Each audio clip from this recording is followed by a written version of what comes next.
देखें, कोई भी बिजनेस अगर फंड रेस करता है तो सबसे पहली बात ये देखी जाएगी कि वो फंड कहां से रेस करता है, और बिजनेस को भी देखा जाएगा कि वो बिजनेस क्या है। क्या वो एक प्राइवेट कंपनी है, क्या वो एक पब्लिक लिस्टेड कंपनी है। तो कॉस्ट ऑफ कैपिटल का पहले मैं आपको मतलब समझाता हूं कि कॉस्ट ऑफ कैपिटल का मतलब क्या है। कॉस्ट ऑफ कैपिटल का मतलब होता है कॉस्ट ऑफ रेजिंग फंड्स। जो कॉस्ट हम पे करेंगे फंड रेज करने के अगेंस्ट, वो हमारी बनेगी कॉस्ट ऑफ कैपिटल। अब सवाल ये पैदा होता है कि कैपिटल हम किस किस तरीके से रेस कर सकते हैं। तो कैपिटल रेस करने के लिए हमारे पास जो ऑप्शंस मौजूद हैं, वो ऑप्शन हमारे पास हैं। एक तरीका तो ये होता है कि हम ऑर्डिनरी शेयर्स मार्केट में इशू कर दें फंड रेस करने के लिए। अच्छा, हम जब फंड रेस करने की बात कर रहे हैं तो इस वक्त हम बात कर रहे हैं किसकी? एक पब्लिक लिस्टेड कंपनी की, जो कि स्टॉक मार्केट में लिस्टेड है। उसके पास पहला ऑप्शन क्या है? पहला ऑप्शन ये है कि वो मार्केट में ऑर्डिनरी शेयर्स इशू कर सकती है। ऑर्डिनरी शेयर्स को हम इक्विटी भी कह सकते हैं। दूसरा ऑप्शन उसके पास ये है कि वो मार्केट में डेट फाइनेंसिंग रेस कर सकती है। डेट रेस कर सकती है, डेट फाइनेंसिंग, इसको आसान अल्फाज में लोन कह दिया जाए। लोन रेस कर सकती है, इस फॉर्म में फंड रेस किए जा सकते हैं।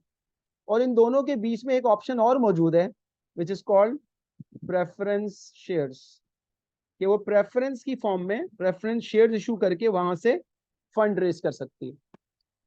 अब कहां से फंड रेस करना चाहिए, कौन सी चीज ज्यादा बेहतर है, ये एक अलग टॉपिक है बिल्कुल, जो कि हम इक्विटी फाइनेंसिंग में और डेट फाइनेंसिंग में कवर करेंगे। लेकिन यहां पर हमारा एजेंडा ये है कि अगर हम कोई भी फंड रेस करने का ऑप्शन चूज करते हैं तो उसके against what you have to pay, this is called the cost. देखें, सामने आपको जो फंड प्रोवाइड कर रहा है वो कौन है? वो है इन्वेस्टर। इन्वेस्टर आपको फंड प्रोवाइड कर रहा है। वो इन्वेस्टर ऑर्डिनरी शेयर होल्डर भी हो सकता है, वो इन्वेस्टर प्रेफरेंस शेयर होल्डर भी हो सकता है, वो इन्वेस्टर लोन प्रोवाइडर भी हो सकता है। उस इन्वेस्टर का ऑब्जेक्टिव है कि अपनी इन्वेस्टमेंट के ऊपर उसे रिटर्न चाहिए। और एक प्रिंसिपल याद कर लें, higher the risk higher the rate of return. ये आगे बड़ा काम आएगा। जो भी इन्वेस्टर है, जब भी उसे कोई इन्वेस्टमेंट करनी होगी, उसके माइंड में ये होगा कि जहां मैं इन्वेस्टमेंट करने जा रहा हूं वहां पर अगर रिस्क ज्यादा होगा तो मुझे रिटर्न भी ज्यादा मिलेगा। और ये जो इन्वेस्टर का रिटर्न है, ये कंपनी के लिए बनेगी कॉस्ट। इसका मतलब ये हुआ कि हर मेथड ऑफ फाइनेंसिंग की कॉस्ट सेम नहीं होगी, क्योंकि हर मेथड ऑफ फाइनेंसिंग का रिस्क प्रोफाइल अलग होता है। तो ऑर्डिनरी शेयर्स की कॉस्ट अलग होगी, प्रेफरेंस की कॉस्ट अलग होगी, और डेट की कॉस्ट अलग होगी। अब इन तीनों में से सबसे ज्यादा रिस्की क्या है इन्वेस्टर के लिए? तो रिस्क प्रोफाइल के हिसाब से बात की जाए तो ऑर्डिनरी शेयर्स सबसे ज्यादा रिस्की होते हैं। ऑर्डिनरी शेयर्स हाई रिस्क, और डेट फाइनेंसिंग सबसे कम रिस्की होते हैं। तो प्रेफरेंस आएगा दूसरे नंबर पे, और डेट फाइनेंसिंग हमारे पास आएगी जिसमें हम कहेंगे लो रिस्क। और इसको हम कह देते हैं कि इसके अंदर हमारे पास क्या होगा? इसके अंदर हमारे पास होगा मीडियम रिस्क। अब देखें, अगर एक कंपनी ऑर्डिनरी शेयर्स की फॉर्म में फंड रेस कर रही है, क्योंकि उसमें रिस्क ज्यादा है, तो रेट ऑफ रिटर्न भी क्या होगा? ज्यादा होगा। कंपनी की कॉस्ट भी क्या होगी? हाई कॉस्ट होगी। इसी तरह अगर कंपनी डेट की फॉर्म में फाइनेंस रेस करती है, तो क्योंकि रिस्क लो है तो कॉस्ट भी उसे क्या पे करनी पड़ेगी? लो कॉस्ट पे करनी पड़ेगी। और अगर प्रेफरेंस की बात करेंगे तो उसमें आपके पास इन दोनों के दरमियान कॉस्ट आएगी, यानी कि मीडियम कॉस्ट आएगी। अच्छा, ऐसा हो नहीं सकता कि इन्वेस्टर रिस्क ज्यादा ले रहा हो और रिटर्न ज्यादा डिमांड ना कर रहा हो। ये तो फंडामेंटल प्रिंसिपल है फाइनेंस का कि जब आप कहीं इन्वेस्ट करते हैं तो आप वहां का रिस्क प्रोफाइल देखते हैं, और आपको लगता है कि रिस्क प्रोफाइल ज्यादा है तो आप कहेंगे मुझे रिटर्न भी ज्यादा मिलना चाहिए। अगर ज्यादा रिटर्न नहीं मिलेगा तो मैं वहां पर इन्वेस्टमेंट नहीं करूंगा अल्टीमेटली। अब कंपनी के पास तो बहुत सारे ऑप्शंस मौजूद हैं। कंपनी, सपोज कर लें कंपनी है पब्लिक लिस्टेड कंपनी, उसको 500 मिलियन की फंडिंग की जरूरत पड़ रही है। अब उसके पास पहला ऑप्शन क्या है? 500 मिलियन के ऑर्डिनरी शेयर्स मार्केट में फ्लोट कर दे। दूसरा ऑप्शन है प्रेफरेंस शेयर्स इशू कर दे। तीसरा ऑप्शन है डेट फाइनेंसिंग रेस कर ले। सही है, इन तीनों को मिक्स भी किया जा सकता है, कुछ अमाउंट ऑर्डिनरी की फॉर्म में, कुछ अमाउंट डेट की फॉर्म में। तो कंपनी के पास बहुत सारे ऑप्शंस होते हैं, और जब बहुत सारे ऑप्शंस होते हैं so that creates a problem. Choice, कौन सा ऑप्शन यूज किया जाए? अगर मिक्स बनाया जाए तो क्या मिक्स बनाया जाए? तो कंपनी का जो ये जो ऑब्जेक्टिव है फंड रेस करने का, ये कंपनी की कॉस्ट ऑफ कैपिटल के साथ कनेक्टेड है। कोई भी बिजनेस कभी भी ये नहीं चाहेगा कि उसकी कॉस्ट बढ़ जाए। हर बिजनेस कॉस्ट को मिटिगेट या मिनिमाइज करना चाहेगा, चाहे वो कोई भी कॉस्ट हो, चाहे वो रॉ मटेरियल की कॉस्ट हो, चाहे वो लेबर की कॉस्ट हो, चाहे वो ओवरहेड्स हो। तो जब कैपिटल रेस करने की कॉस्ट पे बात आएगी तो कंपनी ये भी चाहेगी कि कॉस्ट ऑफ कैपिटल को मिटिगेट किया जाए, मिनिमाइज किया जाए, रिड्यूस किया जाए। अब सवाल ये हाउ, कैसे रिड्यूस किया जाए? तो ये हम आगे जाके पढ़ेंगे नेक्स्ट टॉपिक में, ऑप्टिमम कैपिटल स्ट्रक्चर के अंदर, कि कॉस्ट ऑफ कैपिटल को मिटिगेट कैसे किया जा सकता है। लेकिन यहां से हमें एक चीज थोड़ी सी क्लियर हो रही है कि अगर डेट में रिस्क कम है और लो कॉस्ट ऑफ फाइनेंसिंग है तो व्हाई नॉट हम ज्यादा फाइनेंसिंग डेट की फॉर्म में रखें, कम फाइनेंसिंग इक्विटी की फॉर्म में रखें। अगर ऐसा कर लिया जाए तो इसमें क्या बुराई है? एनीवन? ज्यादा डेट फाइनेंसिंग रेस किया जाए, कम इक्विटी फाइनेंसिंग रेस किया जाए, क्या ख्याल है? लाइक फॉर एग्जांपल, डेट का रेशो रखा जाए more than 50, like 70% debt financing, और इक्विटी फाइनेंसिंग रखें आप अपने पास 30%। इसमें क्या बुराई है? ये करेंगे तो क्या होगा? और अगर हम इसको ऑल्टर कर दें, डेट रखें 30% और इक्विटी रखें अपने पास 70%, तो क्या होगा? इसमें क्या इश्यूज हैं? क्या ख्याल है? हाई डेट फाइनेंसिंग रखने में कोई प्रॉब्लम है? फायदा तो नजर आ रहा है कि कॉस्ट उसकी कम है, ओवरऑल आपकी कॉस्ट ऑफ कैपिटल मिनिमाइज हो सकती है। लेकिन कंपनी रखेगी नहीं। उसकी वजह यह है कि डेट फाइनेंसिंग जब हम रेस करते हैं तो डेट फाइनेंस वालों को हमें क्या देना पड़ता है? हर साल इंटरेस्ट देना पड़ता है। और जब हम शेयर्स रेस करते हैं तो हमें शेयर होल्डर्स को डिविडेंड देना पड़ता है। तो अल्टीमेटली, फॉर एग्जांपल, डेट लेंगे तो हर साल इंटरेस्ट देना पड़ेगा, शेयर्स इशू करेंगे तो डिविडेंड देना पड़ेगा। लेकिन इंटरेस्ट जो है ना, ये इंटरेस्ट इज कंपलसरी। इंटरेस्ट देना हर साल कंपलसरी है, डिविडेंड देना कंपलसरी नहीं है। डिविडेंड आप ना दें, क्या फर्क होगा? कोई प्रॉब्लम नहीं। लेकिन अगर इंटरेस्ट नहीं देंगे तो लोन प्रोवाइडर आपके खिलाफ कोई एक्शन ले सकता है, आपको बैंकरप्सी में लेके जा सकता है, आपकी कंपनी डिफॉल्ट हो सकती है। तो अगर ज्यादा डेट रखेंगे इस चक्कर में कि उसकी कॉस्ट कम है, तो सवाल ये पैदा होता है इंटरेस्ट देंगे कहां से? इंटरेस्ट देने के लिए क्या आपके पास प्रॉफिट अवेलेबल है? क्या आपके पास कैश फ्लोज अवेलेबल हैं? तो ये थोड़ी सी एक प्रॉब्लम क्रिएट हो गई कि डेट हमें अट्रैक्ट तो कर रहा है, लेकिन ये जो रिस्क है कि हमारे पास प्रॉफिट कम हो गया तो हम अपना इंटरेस्ट कहां से देंगे, ये हमें रोक रहा है कि भाई डेट ज्यादा मत लो। और ये ऑर्गेनाइजेशन को चॉइस रखनी है कि उसे ज्यादा डेट लेना चाहिए, कम डेट लेना चाहिए, कितना डेट लेना चाहिए। ये कोई आसान काम नहीं है, it's a very very difficult situation. लेकिन इन शॉर्ट, कंपनी का ऑब्जेक्टिव होता है to maximise the wealth of share holders.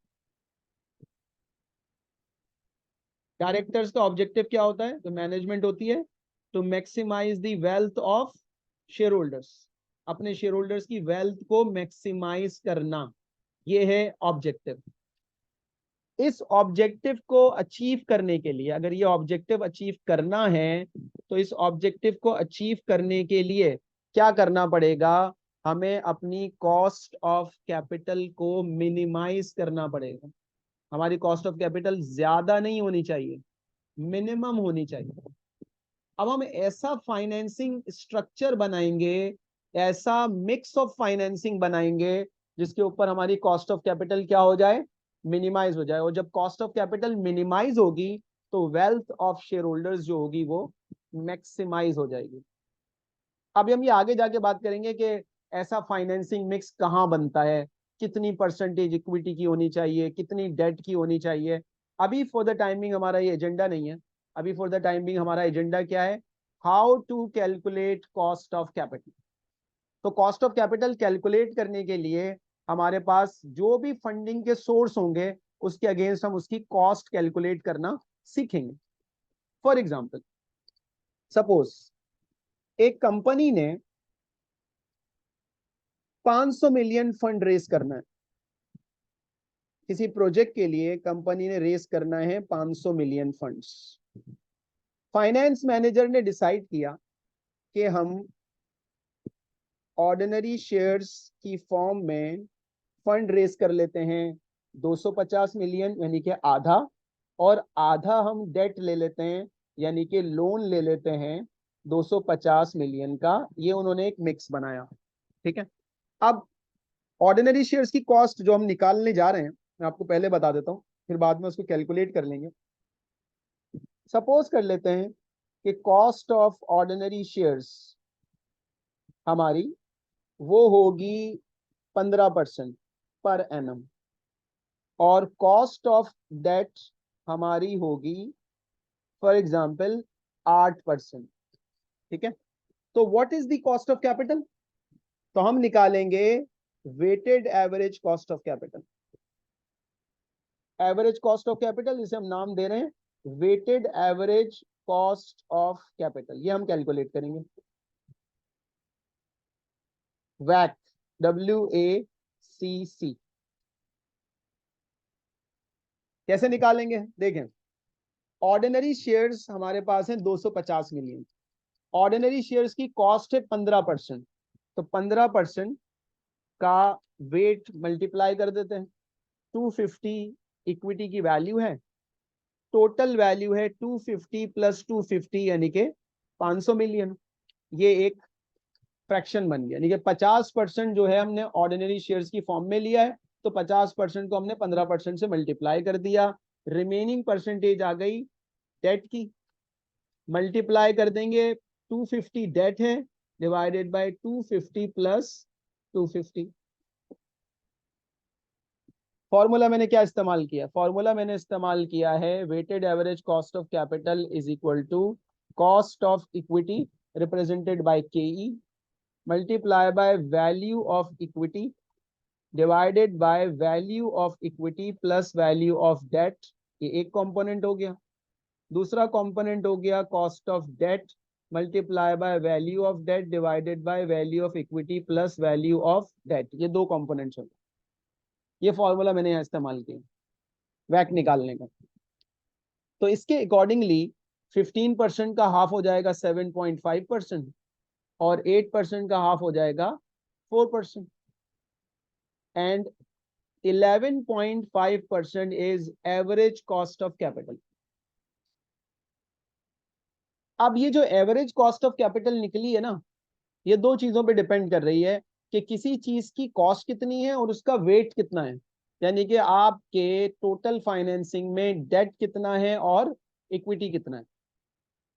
अब जैसे जैसे हम ये डेट और इक्विटी का प्रोपोर्शन ऊपर नीचे करेंगे तो ये जो weighted average cost of capital होगी ये भी ऊपर नीचे जा सकती है। यही हमारा एम है, डिसाइड करना कि डेट और इक्विटी का मिक्स क्या रखा जाए कि हमारी जो weighted average cost of capital हो वो मिटिगेट हो जाए या मिनिमाइज हो जाए।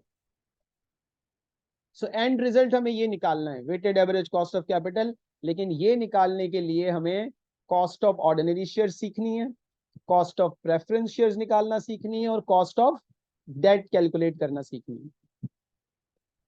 यहां तक कोई सवाल है तो पूछ सकते हैं, so that we can start how to calculate cost of equity, how to calculate cost of preference shares, how to calculate cost of debt financing.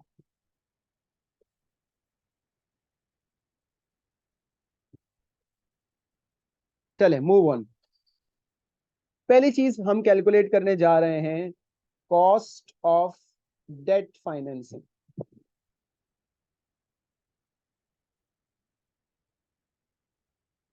अच्छा, डेट बोले तो डेट के पॉइंट ऑफ व्यू से हमारे जहन में काफी चीजें आती हैं।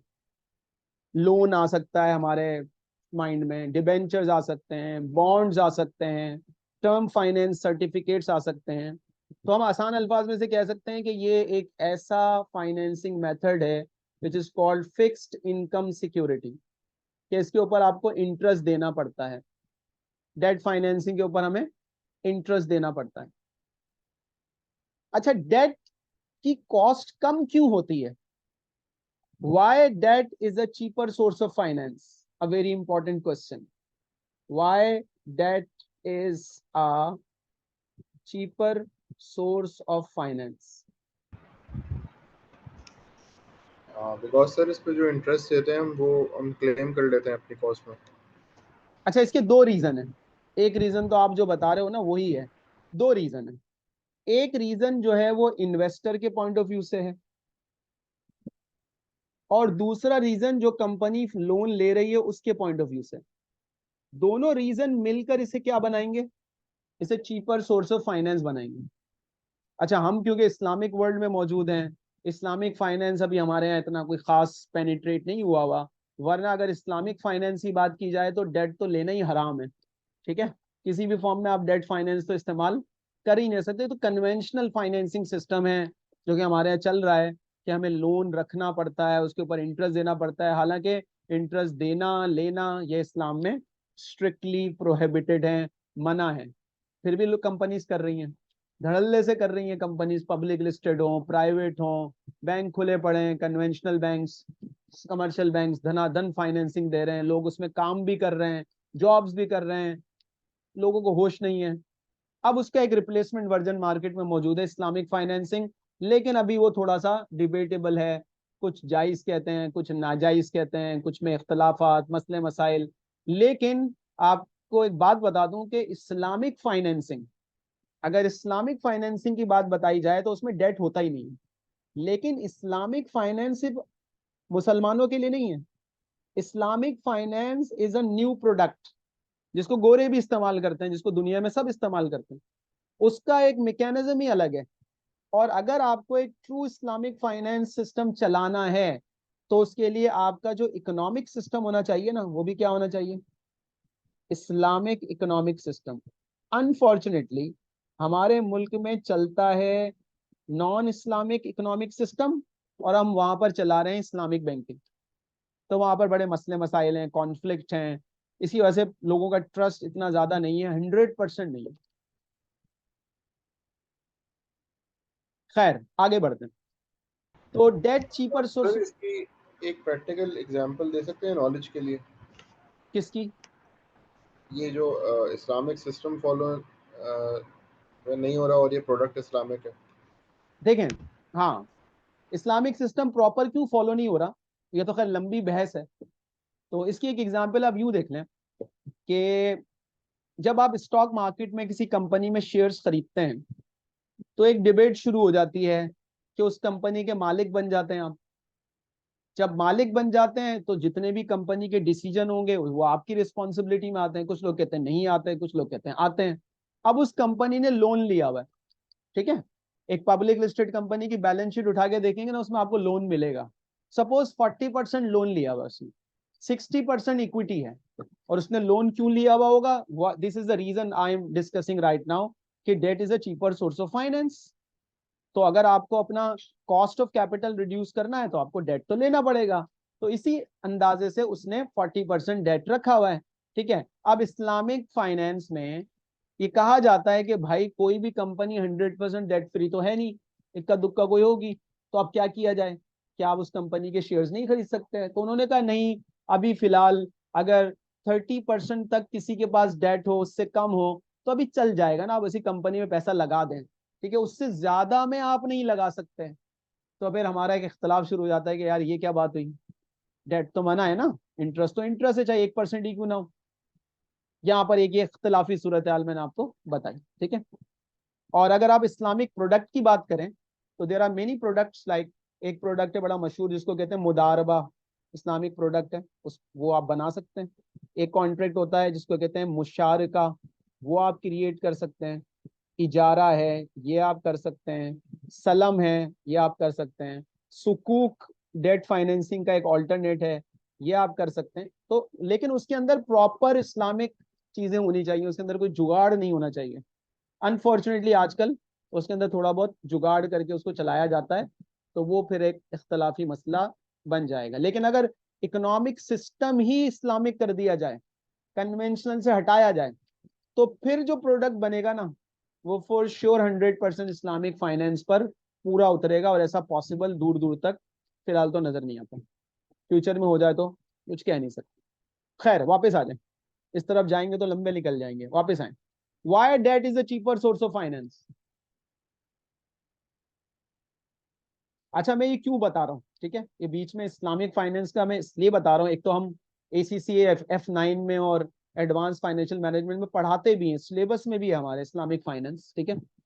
दूसरा इसलिए बताते हैं कि हम लोगों को एजुकेट करना चाहते हैं कि भाई आप देखें, आपका मजहब इस बात की इजाजत नहीं देता कि आप इंटरेस्ट और सूदी मामलात में पढ़ें, उसका पार्ट पार्ट एंड पार्सल बने, ठीक है, उसके अंदर काम करें, ताकि लोगों को अवेयरनेस भी हो जाए। अब कोई इख्तलाफ रखता है, फॉर एग्जाम्पल कहता है नहीं जी मैं नहीं मानता, तो भाई वो कहते हैं ना पंजाबी में सानू की, तो हम कहते हैं भाई सानू की तुम्हें भुगतना पड़ेगा, नहीं मानो। यहाँ तो लोग शराब पी के भी नहीं मानते, कुछ और काम करके भी नहीं मानते, तो किस किस को समझाएंगे आप? हमारा काम है एक अवेयरनेस देना कि भाई देखें खतरनाक है, बी केयरफुल, ठीक है। अगर आप बच सकते हैं बचें, नहीं बच सकते तो हम आपके लिए दुआ कर सकते हैं कि आप बच जाएं, अल्लाह आपके लिए आफियत रखे, इसमें है खतरनाक बात, ठीक है।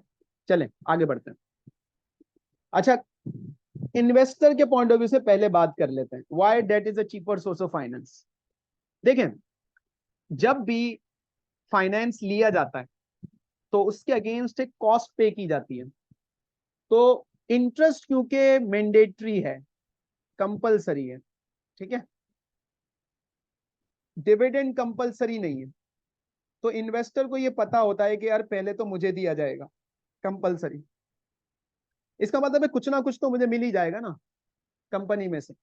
दूसरी चीज ये होती है कि इन्वेस्टर अपने आप को प्रोटेक्ट करने के लिए क्या करता है, कंपनी के एसेट्स के ऊपर चार्ज लगा देता है, सिक्योरिटी के तौर पर क्या लगाता है कि भाई फला एसेट गिरवी रखवाएं आप, एक काइंड ऑफ चार्ज, मॉर्टगेज, ठीक है, फला एसेट पे मेरा चार्ज लगा हुआ है, अगर आपने डिफॉल्ट किया तो ये एसेट बेचकर मैं अपने पूरे पैसे निकाल लूंगा। ये बेनिफिट शेयर होल्डर को अवेलेबल नहीं है, ठीक है। या फिर तीसरी चीज होती है, जो लोन प्रोवाइडर है वो कंपनी पे रिस्ट्रिक्शंस लगाता है, जिसे कहा जाता है covenants, restriction imposed by lender. Pakistan पे तो बहुत लगी हुई IMF की तरफ से कि आप ये नहीं कर सकते, आप वो नहीं कर सकते। ये जो चीजें मैंने आपको बताई है ना, ये चीजें, ये मिल मिलाकर इन्वेस्टर को एक कॉन्फिडेंस देती हैं कि उसका रिस्क क्या हो जाता है, उसका रिस्क इन चीजों की वजह से रिड्यूस हो जाता है। और फाइनेंस का प्रिंसिपल क्या कहता है, रिस्क कम होगा तो आप ज्यादा कैसे मांग रहे हैं भाई? अगर आपका रिस्क ही रिड्यूस है तो रेट ऑफ रिटर्न आप ज्यादा कैसे मांग रहे हैं? इसका मतलब है डेट वाला रेट ऑफ रिटर्न ज्यादा मांग ही नहीं सकता, उसे मांगना ही कम है। ये तो इन्वेस्टर का पॉइंट ऑफ व्यू हो गया।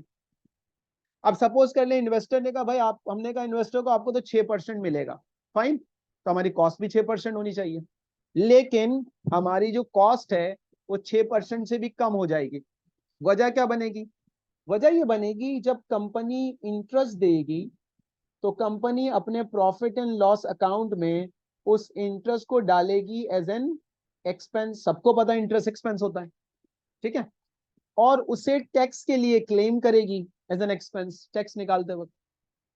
तो टैक्स वाले क्या कहेंगे, इट इज टैक्स अलाउबल, ठीक है, इट इज एक्सपेंस। तो ये हमारी क्या कर देगा, टैक्स अगर अलाउ कर दिया उसने, इंटरेस्ट को as a tax deductible expense allow कर दिया, तो क्या होगा, इंटरेस्ट जितना ज्यादा होगा प्रॉफिट रिड्यूस होगा, और टैक्स लायबिलिटी क्या होगी, हमारी टैक्स लायबिलिटी रिड्यूस हो जाएगी। तो इंटरेस्ट देने से हमारी टैक्स बिल के ऊपर क्या फर्क पड़ रहा है, हमारा टैक्स बिल क्या हो रहा है, हमारा टैक्स बिल रिड्यूस हो रहा है। तो ये और चीपर बना देता है। फॉर एग्जाम्पल अगर इंटरेस्ट 6% है, ठीक है, तो 1 - टैक्स रेट है 30%, तो हमारी जो कॉस्ट होगी वो 6% से रिड्यूस होके किस पे आ जाएगी, 4.2% पे। यानी कि एक तो वो इंटरेस्ट है ही सस्ता, दूसरा टैक्स एडवांटेज मिलने की वजह से वो और सस्ता हो रहा है। तो ये दो रीजन मिलकर क्या बनाते हैं, that is a cheaper source of finance. ये कॉन्सेप्ट क्लियर है, why that is a cheaper source of finance. Sir इसमें जो पहला रीजन है इसके चीप होने का, वो जरा थोड़ा ज्यादा एक्सप्लेन करते हैं। कौन सा वाला, इन्वेस्टर वाला या कंपनी वाला? सर कंपनी के लिए। कंपनी के लिए तो अब तुमने ही तो बताया था इंटरेस्ट वाला एलिमेंट, ये लो तुम्हारे सामने, हम प्रॉफिट एंड लॉस अकाउंट बना रहे हैं, हमने वहां पर डिविडेंड डाल दिया एज एन एक्सपेंस। टैक्स वाले मना कर देंगे, कहेंगे डिस अलाउड एक्सपेंस, हटाओ इसे, ठीक है, हमें एक्सपेंस का बेनिफिट नहीं मिलेगा। लेकिन जब हम इंटरेस्ट डालेंगे प्रॉफिट एंड लॉस अकाउंट में, तो वो कहेंगे ठीक है डन, तो हमारा टैक्स लायबिलिटी क्या हो जाएगी, हमारी टैक्स लायबिलिटी गिर जाएगी। तो हमारा जो इंटरेस्ट होता है ना, वो होता है इंटरेस्ट आफ्टर टैक्स, 1 - टैक्स ठीक। रेट। ये और कम कर देगा हमारी इंटरेस्ट की कॉस्ट को, टैक्स एडवांटेज होने की वजह से। अच्छा, और सर पहला रीजन जो आप कह रहे हैं कि ये पहला तो चीपर है। ये है कि देखें, फाइनेंस प्रोवाइडर की लिस्ट में 3 लोग खड़े हुए, ordinary share holder, preference share holder और लोन प्रोवाइडर, ठीक है। सबसे पहले रिटर्न दिया जाता है लोन प्रोवाइडर को। जी जी जी। कंपनी डिफॉल्ट होगी तब भी पहले किसको दिया जाएगा, लोन लोन प्रोवाइड। प्रोवाइडर। तो वो तो सबसे कम रिस्क ले रहा है ना, उसको तो प्रोटेक्ट किया जा रहा है। तो उसको उसका रेट भी प्रोटेक्ट कम है। किया जा रहा है, उसका रिस्क क्या हो गया, कम। जब रिस्क हम्म, कम होता है तो रेट ऑफ रिटर्न भी कम हो जाता है। जी। सही है। ठीक है अच्छा, सर। ये कोई छोटी मोटी चीज नहीं है, ये जो why debt is a cheaper source of finance, आगे जाके हम पढ़ेंगे, इसका बड़ा इंपैक्ट आने वाला है, बहुत बड़ा इंपैक्ट आएगा इसका, ठीक है। अब सवाल ये है कि डेट की हमें कॉस्ट कैलकुलेट करनी है, कि डेट एक कंपनी ले रही है, तो उस डेट के अगेंस्ट कंपनी की कॉस्ट ऑफ डेट कैसे कैलकुलेट की जाए। तो कॉस्ट ऑफ डेट कैलकुलेट करने से पहले हम चलते हैं टाइप्स ऑफ डेट के ऊपर, टाइप्स ऑफ डेट फाइनेंसिंग। अच्छा, ये जो हम टॉपिक पढ़ रहे हैं इसके अंदर हमारा इक्विटी भी कुछ कवर हो रहा है, इसके अंदर हमारा डेट भी कुछ कवर हो रहा है, ठीक है। तो इक्विटी फाइनेंसिंग का एक अलग टॉपिक है आपके सिलेबस सेक्शन बी में, डेट का एक अलग टॉपिक है सेक्शन बी में, लीजिंग का अलग टॉपिक है। तो कुछ ना कुछ मिक्स एंड मैच हमारा इक्विटी और डेट भी साथ साथ डिस्कशन में आ रहा है, यानी कि cost of capital, equity financing और डेट फाइनेंसिंग, ये मिक्स करके पढ़ेंगे तो एक अच्छा कॉम्प्रिहेंसिव आइडिया मिलेगा कि अच्छा ये होता है अल्टीमेटली। देखें, एक टाइप होती है डेट की जिसे कहा जाता है सिंपल बैंक लोन। आपको लोन चाहिए, आपको डेट लेना है, तो आप स्टॉक मार्केट में या किसी और मार्केट में जाके डेट फाइनेंसिंग ना लें। बड़ा आसान सा सॉल्यूशन है, आप एक बैंक के पास जाएं, उन्हें बताएं कि हमें इस पर्पस के लिए लोन चाहिए, बैंक अप्रूव कर देगा आपको, तो आपको इमीडिएटली जल्दी लोन मिल जाएगा। एक तरीका तो ये हो सकता है। दूसरा तरीका ये हो सकता है कि आप कहें जी नहीं, मुझे तो किसी मार्केट में जाके, तो कैपिटल मार्केट में जाके देखिए, मार्केट्स जो होती है ना, फाइनेंशियल मार्केट्स, वो दो तरह की होती है। एक कैपिटल मार्केट्स होती है और दूसरी मनी मार्केट्स होती है।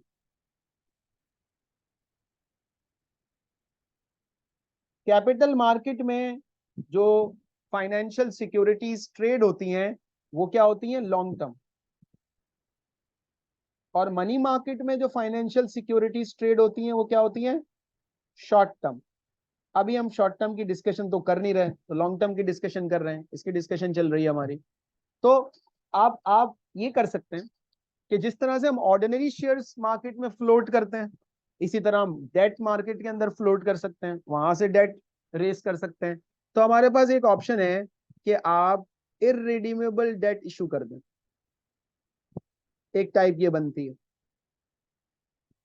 इररिडीमेबल का मतलब होता है जिसकी कोई मैच्योरिटी ना हो, नो मैच्योरिटी, कंपनी इसे बायबैक नहीं करेगी। तो तीसरा काम आप ये कर सकते हैं, आप रिडीमेबल डेट इशू कर दें।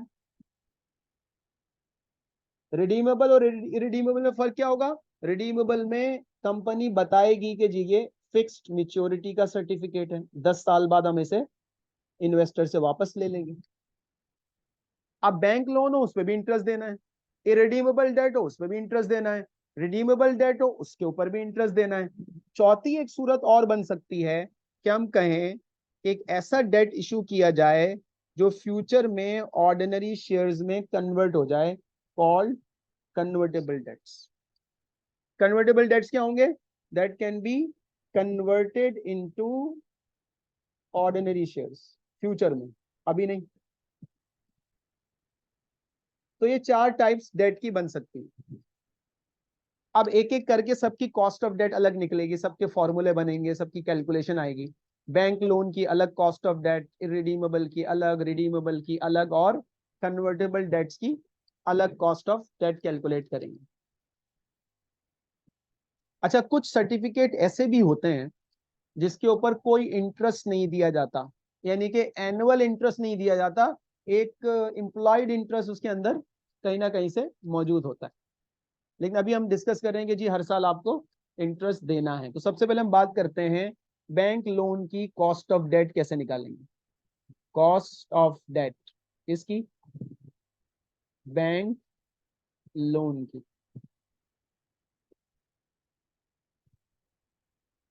कॉस्ट ऑफ डेट को मैं केडी से रिप्रेजेंट करूंगा। KD is equal to interest rate. Bank ने आपको एक इंटरेस्ट रेट कोट किया होगा, interest rate also known as coupon rate. Coupon rate या कूपन रेट, इंटरेस्ट रेट को ये भी कहते हैं, ठीक है। तो cost of debt is equal to interest rate multiply by 1 - tax rate. अगर टैक्स रेट सवाल में नहीं दिया हुआ तो simply interest rate is the cost of debt, और अगर टैक्स रेट दिया हुआ है तो 1 - टैक्स रेट करके इंटरेस्ट को हम कम कर देंगे। तो हमारे पास फॉर एग्जाम्पल कूपन रेट दिया हुआ है 5%, आपने बैंक से लोन लिया 5%, 10 साल उसकी लाइफ है, 10 साल के बाद आप रिटर्न कर देंगे बैंक को। 5% एनुअल इंटरेस्ट है। टैक्स रेट चल रहा है आपके मुल्क में 20%, तो आप देंगे इंटरेस्ट 5%, लेकिन आपको जो कॉस्ट पड़ेगी अफेक्टिवली वो क्या पड़ेगी? 4%। आपकी पेमेंट हर साल 5% जा रही है, लेकिन इंपैक्ट आपके ऊपर कितना आ रहा है? 4%। और रीजन क्या बना इसका? ये 5% से 4% पे क्यों आया? टैक्स बेनिफिट की वजह से, टैक्स डिडक्टेबल होने की वजह से, टैक्स एडवांटेज होने की वजह से।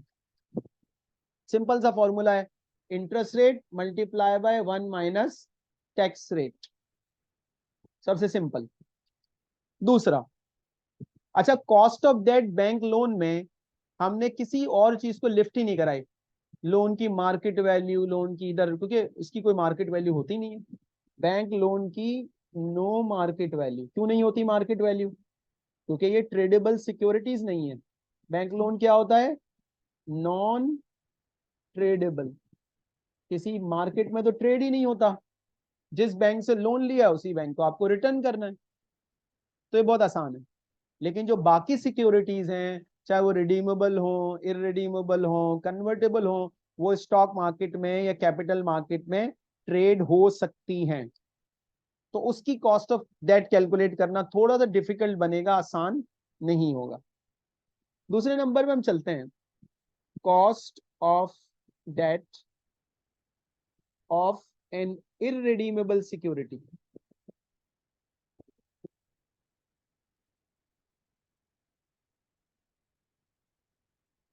अच्छा, एक छोटा सा मसला ये आ सकता है कि फाइनेंस में अब आप अमेरिकन किताबें पढ़ेंगे तो टर्मिनोलॉजी थोड़ी सी अलग होती है, ब्रिटिश किताबें पढ़ेंगे यूके की तो टर्मिनोलॉजी अलग होती है, इंडियन राइटर की किताबें पढ़ेंगे तो वो किसको फॉलो कर रहे हैं, लेकिन कॉन्सेप्ट वही होगा ना।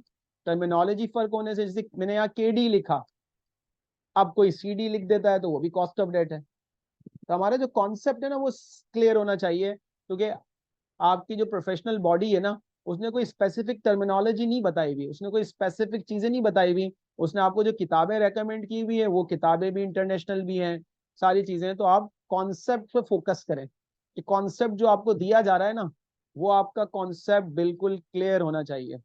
कॉन्सेप्ट क्लियर होगा, कम प्रैक्टिस करनी पड़ेगी। कॉन्सेप्ट क्लियर नहीं होगा, 200 सवाल कर लें, 500 सवाल कर लें, 1000 सवाल कर लें, एक्स वाई जी किसी की भी किताब से क्वेश्चन प्रैक्टिस करके चले जाएं, पेपर में फंस जाएंगे। कॉन्सेप्ट क्लियर होना चाहिए। कॉस्ट ऑफ डेट किसका?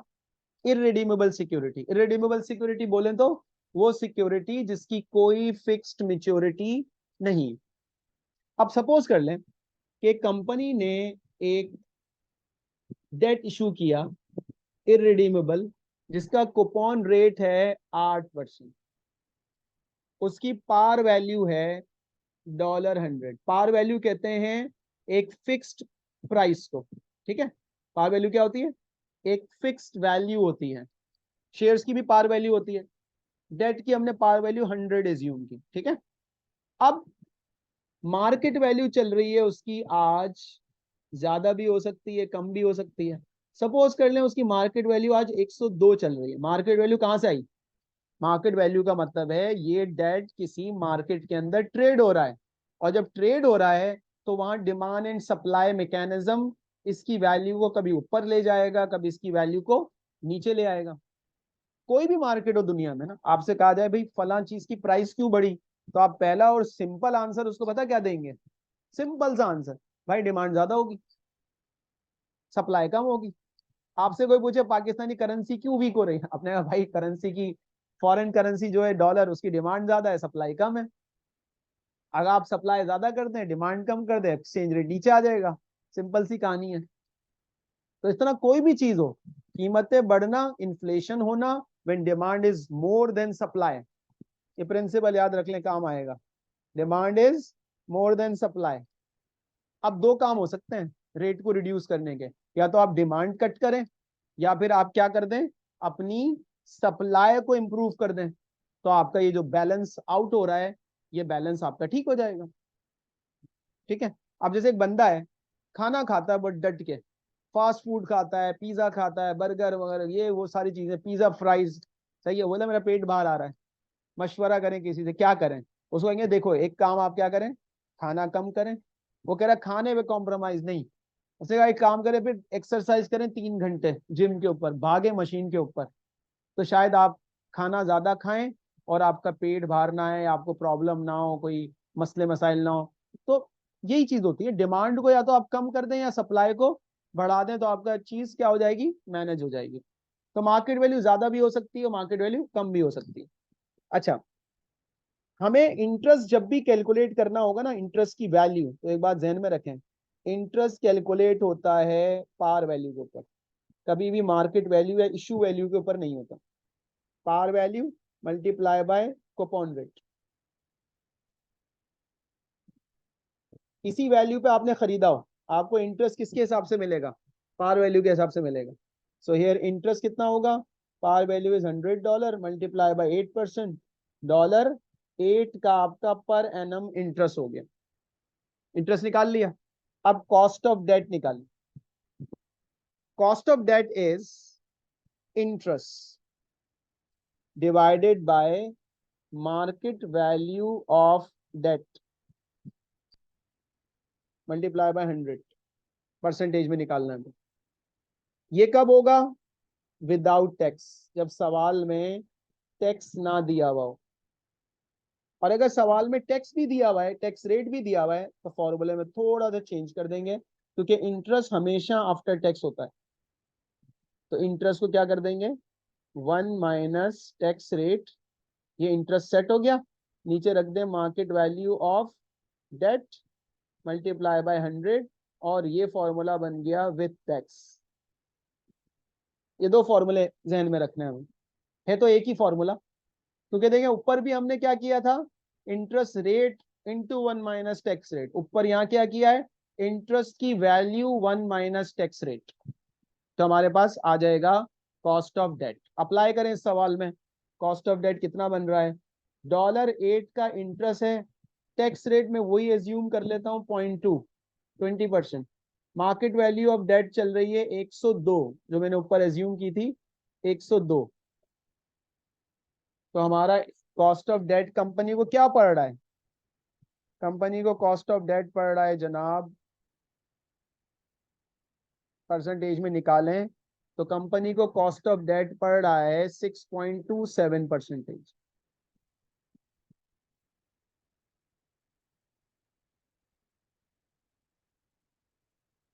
अच्छा एक चीज ध्यान में रखिएगा, इन्वेस्टर का रिटर्न और कंपनी की कॉस्ट वैसे तो बराबर होनी चाहिए, ठीक है, जो इन्वेस्टर मांग रहा है वही तो हम दे रहे हैं, लेकिन इन्वेस्टर का रिटर्न और कंपनी की जो कॉस्ट होती है वो बराबर नहीं होती। वजह क्या बनेगी, इन्वेस्टर का रिटर्न और कंपनी की कॉस्ट बराबर क्यों नहीं होती,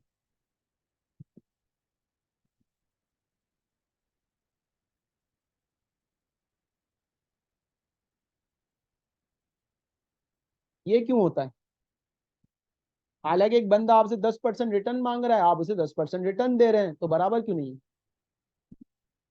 इसके बराबर ना होने में ना कौन इन्वॉल्व है, इसके बराबर ना होने में टैक्स इन्वॉल्व है, क्योंकि कंपनी का टैक्स अलग तरीके से निकलता है, इन्वेस्टर का टैक्स अलग तरीके से निकलता है।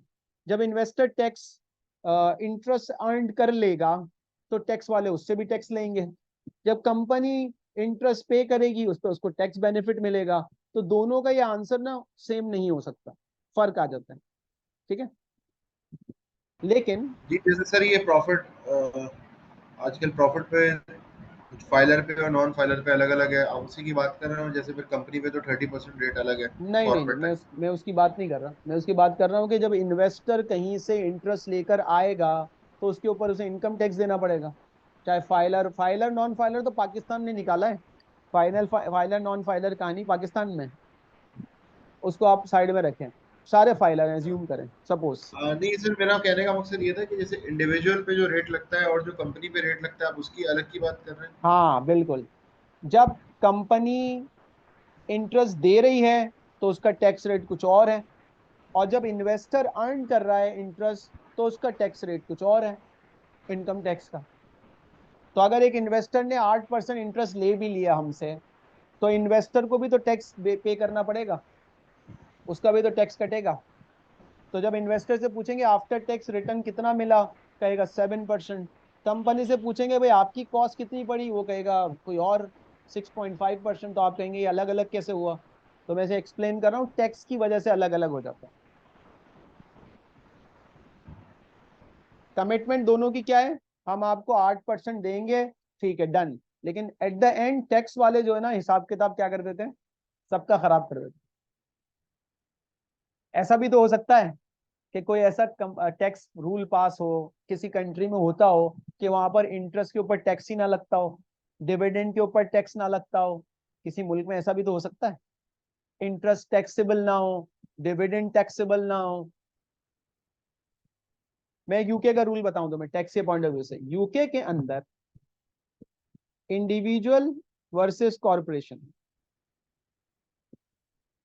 कंपनी, एक इंडिविजुअल ने किसी कंपनी के शेयर्स खरीदे, वहां से उसको डिविडेंड मिला, एक कंपनी ने किसी कंपनी के शेयर्स खरीदे हुए, वहां से उसको डिविडेंड मिला, फर्क चेक करें भाई, डिविडेंड तो इनकम है ना दोनों के लिए, कंपनी के लिए भी इनकम है, उसके लिए भी इनकम है, ठीक है। इंडिविजुअल पे वो कहते हैं कि ये जो डिविडेंड है ना ये टैक्सेबल है,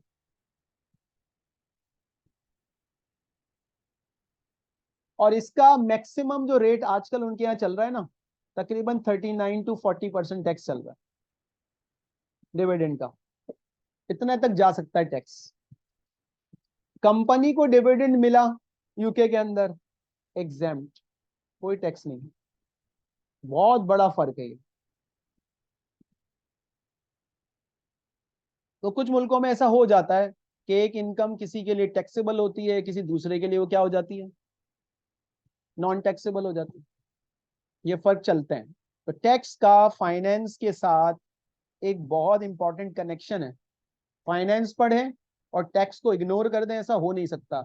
बल्कि टैक्स की पॉलिसीज बाज दफा इंकरेज करती है लोगों को कि आप इस मुल्क में पैसा लगाएं।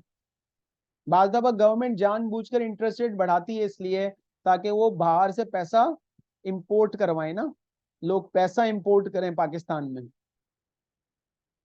और ज्यादा इन्वेस्टमेंट आपके मुल्क में गिरेगी तो आपका फॉरेन रिजर्व भी बेहतर होगा। आपका फॉरेन रिजर्व बेहतर होगा, आपका एक्सचेंज रेट बेहतर होगा। आपका एक्सचेंज रेट बेहतर होगा, आपकी बैलेंस ऑफ पेमेंट सिचुएशन बेहतर होगी, और अकॉर्डिंगली आपके बहुत सारे मामला जो होंगे वो बेहतर होना शुरू हो जाएंगे।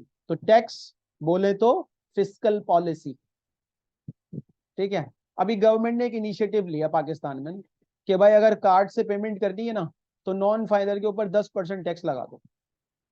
अब पॉइंट ये है कि हम हमेशा ये शिकायत करते हैं कि भाई डॉक्यूमेंटेड इकोनॉमी होनी चाहिए, कैश पे काम नहीं करो। लोग कैश पे काम करते हैं, कैश सिस्टम में आता नहीं है, टैक्स नहीं देते। तो आप क्या कर रहे हो भाई, आप 10% कार्ड पे टैक्स लगाओगे तो लोग तो कार्ड पे ट्रांजेक्शन ही नहीं करेंगे। कार्ड की ट्रांजेक्शन डायरेक्ट डॉक्यूमेंट होती है। अब बंदा कैश में ट्रांजेक्शन करेगा सारी, तो पकड़ेंगे कैसे उसे फिर। लेकिन गवर्नमेंट है, फिस्कल पॉलिसी गवर्नमेंट ने बनाई है। गवर्नमेंट का कोई और ऑब्जेक्टिव होगा इस वक्त गवर्नमेंट का ऑब्जेक्टिव होगा आईएमएफ को खुश करो, टारगेट मीट करो अपना। उसके लिए गवर्नमेंट ने कहा होगा चलो छोड़ो भाई, जहां लगना है लगाओ, हमें क्या, टारगेट पूरा करो बाद में देखेंगे। लेकिन जो उसके आफ्टर इफेक्ट्स आते हैं, फिर वो आफ्टर इफेक्ट्स जो है ना वो खतरनाक हो जाते हैं और प्रॉब्लम होना शुरू हो जाती है। चलें तो कट द स्टोरी शॉर्ट, आगे बढ़ते हैं। इरिडीमेबल का फॉर्मूला हो गया, रिडीमेबल का फॉर्मूला हो गया, इरिडीमेबल का फॉर्मूला हो गया। ये तो फॉर्मूले में निकल गया। लेकिन जो रिडीमेबल डेट है वो फॉर्मूले से सॉल्व नहीं होगी, उसके लिए हमें कुछ सीखना पड़ेगा।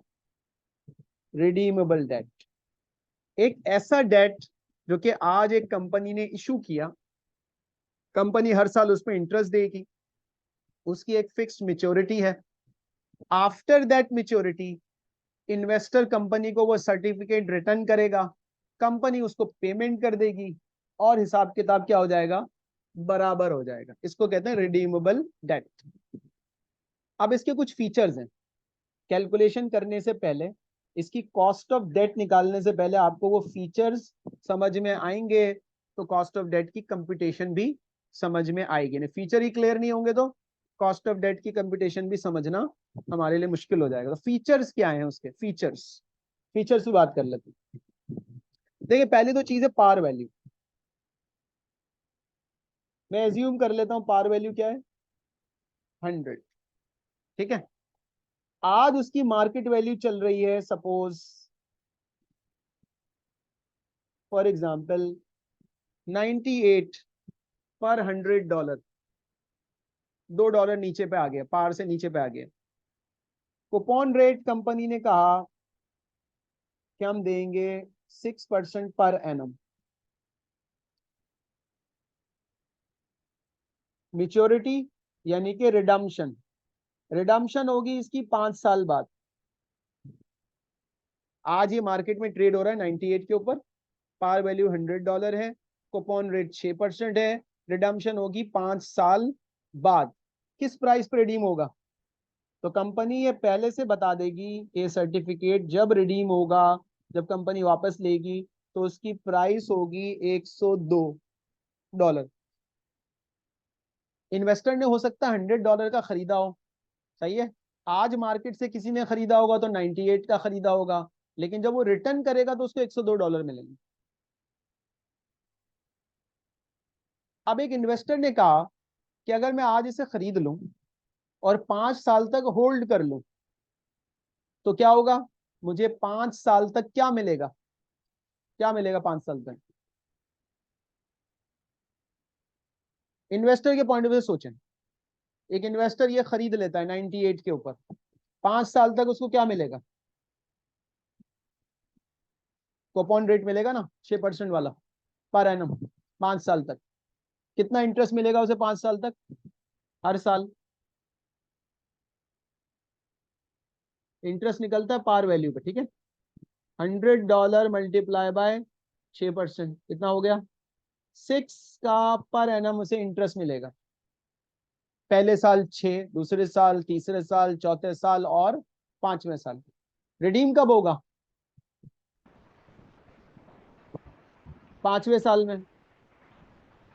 5वें साल के एंड में ये सर रिडीम हो ये जाएगा।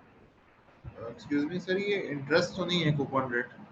कूपन रेट कूपन रेट कहते तो हैं इंटरेस्ट पेमेंट। को। सर कूपन रेट तो सर, कूपन रेट और इंटरेस्ट रेट डिफरेंट भी होते हैं। एक ही चीज होता कूपन है रेट मेरे भाई, उसको कहते हैं जो आप कूपन। पेमेंट कर रहे होते हैं। कूपन कहते ही इंटरेस्ट रेट को है, जो आप पेमेंट कर रहे हैं नहीं कर रहे नहीं। कूपन होता है स्टेटेड, जो सर्टिफिकेट के ऊपर बताया जाता है कि ये इसका कूपन रेट है, वही आपका इंटरेस्ट होता है। अदर देन कुछ नहीं होता। सर मैं अभी एग्जैक्टली रेफर नहीं कर पा रहा, बट मैं प्रीवियस स्टडीज में मैंने कहीं ना कहीं क्वेश्चन जरूर मैंने देखा है कि कूपन रेट डिफरेंट है और इंटरेस्ट रेट डिफरेंट है। क्योंकि आप कूपन चेक रेट वो करवा होता लो। है कि जो कि आप दे रहे होते हैं, जो कि आप दे रहे होते हैं कि जी इतने आपने जो है पर एनम अपने इतने पैसे देने हैं, और इंटरेस्ट रेट से वो डिफर कर सकता है। कैसे? अगर मैं कूपन रेट आपको के अगर मैं कूपन रेट के आपको अंदर बोलूं, इंटरेस्ट शामिल हो सकता है। नहीं नहीं नहीं, गलत गलत आपकी इंटरप्रिटेशन है, गलत इंटरप्रिटेशन कर रहे हो। एक होता है अफेक्टिव रेट, वो अलग होता है। कूपन रेट नहीं होता, वो होता है अफेक्टिव रेट। अफेक्टिव रेट है इसका 8%, हो गया अलग। अफेक्टिव रेट है उसका 5%। अफेक्टिव रेट 6% भी हो सकता है, सेम भी हो सकता है। कूपन वो होता है जो हमने कमिट किया हुआ है, जो हम पे करेंगे, ये पे वाला होता है, ये वही इंटरेस्ट होता है जो हमें देना है। ये चेंज नहीं हो सकता, ठीक है। आप देख लेना, आपने जहां पढ़ा है ना उसको करेक्ट कर लेना, वो कोई और रेट होगा, वो कूपन रेट नहीं होगा। कूपन बोले तो हमेशा वो इंटरेस्ट जो हमें पे करना है। अच्छा, कुछ सिक्योरिटीज ऐसी होती है जिसको कहते हैं जीरो कूपन। कंपनी इंटरेस्ट देती नहीं है, तो उसे जीरो कूपन क्यों कहते हैं फिर, अगर कंपनी इंटरेस्ट नहीं दे रही तो? क्या ख्याल है? जीरो कूपन का मतलब होता है no annual payment, no stated payment of interest. बताएं उसको जीरो क्यों कह रहे हैं? आई समझ? तो कूपन का मतलब ही होता है इंटरेस्ट की पेमेंट, ठीक है। अच्छा, रिडीम कंपनी कब करेगी? रिडीम करेगी कंपनी 5वें साल के एंड पर। क्या प्राइस पे करेगी इन्वेस्टर को? 102। अब इन्वेस्टर के पॉइंट ऑफ व्यू से सोचें कि इन्वेस्टर को क्या मिल रहा है। इन्वेस्टर को हर साल इंटरेस्ट मिल रहा है, कितना? 6 पर एनम। ये पर एनम होगा। और आखिर में जब वो रिडीम करवाएगा तो क्या मिलेगा? At the end of 5th year 102, ठीक है। अब वो इन्वेस्टर आपसे पूछ रहा है कि ये बताएं कि अगर मैं ये खरीद लूं तो मेरा एनुअल रेट ऑफ रिटर्न क्या होगा, ये बता दें जरा मुझे। बता सकते हैं क्या होगा एनुअल रेट ऑफ रिटर्न? ये क्या होगा? क्या ये 6% होगा, या ज्यादा होगा? 6 या 6 से ज्यादा, या 6 से कम?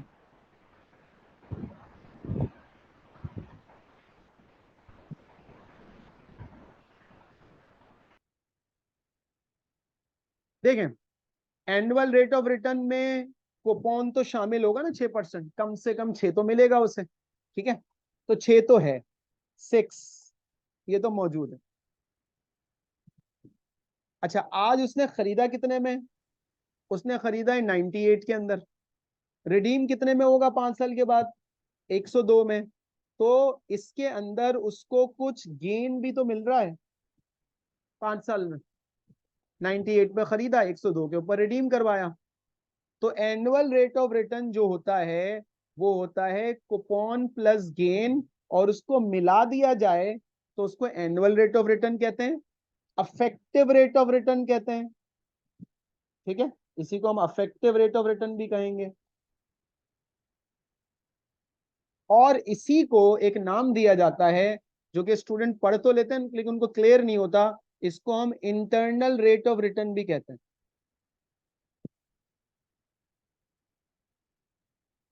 स्टूडेंट की थोड़ी सी डेफिनेशन अलग होती है इंटरनल रेट ऑफ रिटर्न की, लेकिन इसको आप रेट ऑफ रिटर्न भी इंटरनल कह सकते हैं। और इसको एक और नाम होता है YTM, यील्ड टू मैच्योरिटी, ये भी कह सकते हैं।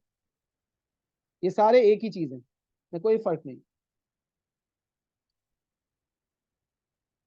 अब मैं ये कैलकुलेट करूंगा, हमें नहीं पता कि उसको 6% से कितना ज्यादा मिल रहा है। हम कैलकुलेट करेंगे कि अगर एक इन्वेस्टर ये परचेज कर रहा है तो 5 साल में उसको एनुअलाइज्ड रेट ऑफ रिटर्न कितना मिल रहा है, तो वो हम कैलकुलेट करेंगे। और उसके लिए हम एक अप्रोच इस्तेमाल करेंगे, how to calculate internal rate of return. आप देखें, फॉलो मी, कैसे कैलकुलेट करते हैं, पहले सीख लें, फिर अगर कोई सवाल है तो पूछिएगा। ये कॉलम बनाएं,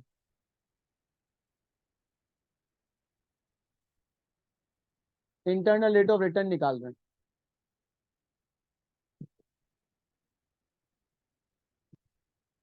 बेसिक प्रेजेंट वैल्यू कैलकुलेशन का कॉन्सेप्ट क्लियर होना चाहिए कि प्रेजेंट वैल्यू का कॉन्सेप्ट क्या होता है, तो बात जो है ना वो समझ में आ जाएगी। नहीं क्लियर होगा तो थोड़ा सा लेट समझ में आएगा।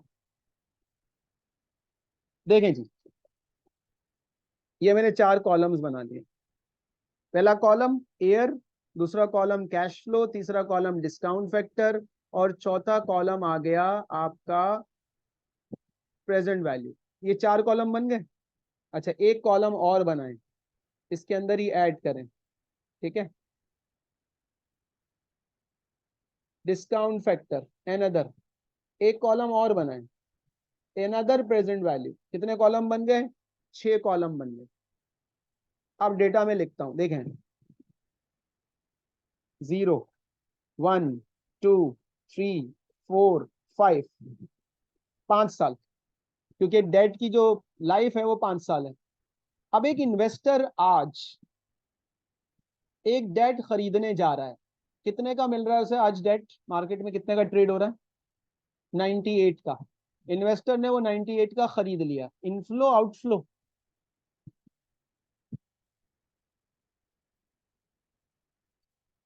98 का उसने खरीद लिया, आउटफ्लो हो गया। आज मतलब ईयर 0। अब हर साल उसे कितना इंटरेस्ट मिल रहा है? कूपन रेट 6%, पार वैल्यू 100, 6 का। तो वो कहेगा जी $6 पहले साल, $6 दूसरे साल, तीसरा साल, चौथा साल और 5वां साल।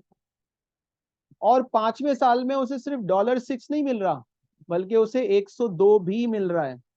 आप चाहे तो 5वें साल में 108 लिख दें, चाहे तो अलग अलग लिख दें, कोई मसला नहीं। ये हमने ईयर और कैश फ्लो बना लिए। ये ईयर और कैश फ्लो क्लियर है, समझ में आ रहे हैं?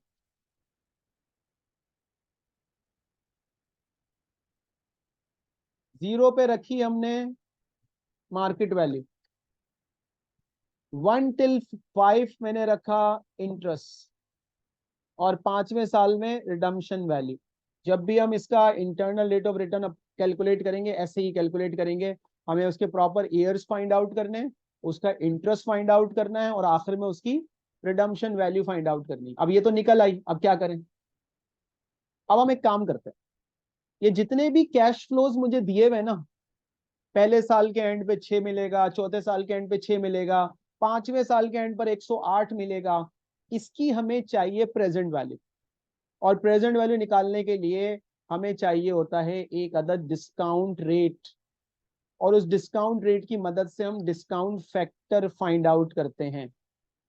और उसके लिए एक टेबल प्रोवाइड किया जाता है, इसके अंदर सारे डिस्काउंट फैक्टर्स लिखे हुए होते हैं, फॉर्मूला भी अप्लाई किया जा सकता है। अब ये डिस्काउंट फैक्टर मुझे अपनी मर्जी से लगाना है, कोई भी लगा लें, तुक्का मारें पहला, ठीक है। तो मैं कूपन के आसपास कोई एक तुक्का लगा सकता हूँ, 6 ले लूं, 5 ले लूं, 7 ले लूं, 8 ले लूं, 10 ले लूं, 1 ले लूं, 18 ले लूं, कुछ भी ले सकता हूँ। लेकिन मैं रखता हूँ कूपन के जरा आसपास करके, कुछ कैलकुलेट करता हूँ कितना बन सकता है। तो कूपन ही ना रख लूं, एज्यूम करके डिस्काउंट फैक्टर। पहला डिस्काउंट रेट मैंने एज्यूम किया 6%। अब इस 6% पे डिस्काउंट फैक्टर चाहिए मुझे। डिस्काउंट रेट है 6%, डिस्काउंट फैक्टर निकालते हैं इस फॉर्मूले से, 1+R⁻n, 1/1 + R discount rate, power 1 कर दें, 2 कर दें, 3 कर दें, 4 कर दें, 5 कर दें, आंसर आ जाएगा। और इसके लिए एक discount table, PV table provide किया जाता है। उसके अंदर आप 6% पे जाके 0 1 2 3 4 में चेक कर लें, आपको आंसर नजर आ जाएगा कि आपके पास 0 के आगे आपको मिलेगा 1, 1 के ऊपर आपके पास होगा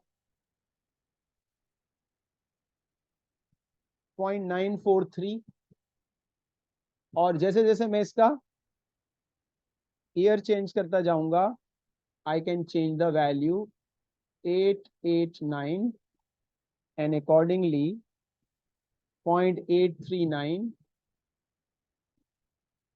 ये फॉर्मूले में चेंज करता जाए और वैल्यू लिखते जाए। ये बहुत इंपॉर्टेंट कैलकुलेशन चल रही है, क्योंकि आगे हम इन्वेस्टमेंट अप्रेजल का जो टॉपिक पढ़ेंगे, जो हमने इंट्रो में डिस्कस किया था, वो बहुत ज्यादा इसी पे डिपेंड करता है कि आपकी कैलकुलेशन प्रेजेंट वैल्यू निकालने की आउटस्टैंडिंग होनी चाहिए, इसमें किसी भी किस्म की कोई खामी या इशू नहीं होना चाहिए। ये सारे डिस्काउंट फैक्टर आ गए। अब कैश फ्लो को इस डिस्काउंट फैक्टर से कर दें मल्टीप्लाई, तो हमारे पास आ जाएगी present value of future cash flows. पहला वाला तो वही रहेगा 98, 6 मल्टीप्लाई बाय 943, थोड़ा बहुत राउंडिंग ऑफ का फर्क आएगा, वो एज्यूम कर लेंगे, चल जाएगा। प्रेजेंट वैल्यू आ गई। अच्छा, कुछ लोग मजे की बात पता है क्या कहते हैं? कहते हैं हम इंटरेस्ट इसलिए लेते हैं कि टाइम वैल्यू ऑफ मनी का मसला होता है। कुछ इंटरेस्ट की जस्टिफिकेशन आपको ये देते हुए मिलेंगे, उनको पता होता कुछ होता नहीं है कि टाइम वैल्यू ऑफ मनी क्या होती है, इंटरेस्ट को अलाउ इस्लाम किसी सूरत में करता है नहीं करता, वो अपनी लॉजिक में फिट करते हैं, क्योंकि जिसको बात नहीं माननी होती ना, उसके बाद 10 दलाइल होते हैं उल्टे सीधे। और आजकल क्योंकि फेसबुक का जमाना है, तो सारे के सारे जो है ना, वो अपने दलाइल पे दुनिया चल रही है, दूसरे की सुनते नहीं है, उल्टे सीधों की ज्यादा सुनते हैं। तो इसलिए प्रॉब्लम्स हमारी जिंदगियों में आहिस्ता आहिस्ता बढ़ते जा रहे हैं। किसको माने, ये भी बहुत बड़ा मसला है। चले, ये मैंने इसको प्रेजेंट वैल्यू में कन्वर्ट कर लिया। अब जब प्रेजेंट वैल्यू में कन्वर्ट किया, तो पहली वैल्यू आ रही है नेगेटिव, जो कि मेरी इन्वेस्टमेंट थी। उसके बाद सीरीज ऑफ इनफ्लोज आ रहे हैं, मैं इसे नेट ऑफ कर लेता हूँ, और ये नेट ऑफ जो है ना, वो नेट प्रेजेंट वैल्यू बन जाएगी। फाइनल आंसर क्या बनेगा? 76.194।